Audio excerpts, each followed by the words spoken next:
ಕೇಂದ್ರ ಸಚಿವೆ ಶೋಭಾ ಕರಂದ್ಲಾಜೆ ಕಾರಿಗೆ ಸವಾರನೊಬ್ಬ ಬಲಿಯಾಗಿದ್ದಾನೆ. ಟಿಸಿ ಪಾಳ್ಯ ನಿವಾಸಿ 35 ವರ್ಷ ಪ್ರಾಯದ ಪ್ರಕಾಶ್ ಮೃತ ದುರ್ದೈವಿ.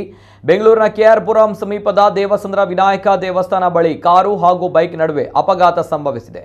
ಶೋಭಾ ಕರಂದ್ಲಾಜೆ ಬೆಂಗಳೂರು ಉತ್ತರ ಲೋಕಸಭಾ ಕ್ಷೇತ್ರದ ಬಿಜೆಪಿ ಅಭ್ಯರ್ಥಿಯಾಗಿದ್ದಾರೆ.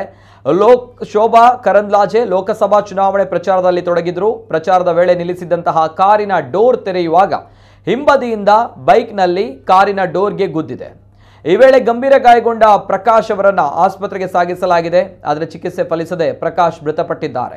ಸ್ಥಳಕ್ಕೆ ಕೆಆರ್ ಪುರಂ ಸಂಚಾರಿ ಪೊಲೀಸರು ಭೇಟಿ ನೀಡಿ ಪರಿಶೀಲನೆ ನಡೆಸಿದ್ದು, ಕೆಆರ್ ಪುರಂ ಸರ್ಕಾರಿ ಆಸ್ಪತ್ರೆಗೆ ಮೃತದೇಹವನ್ನು ಮರಣೋತ್ತರ ಪರೀಕ್ಷೆಗೆ ರವಾನಿಸಲಾಗಿದೆ.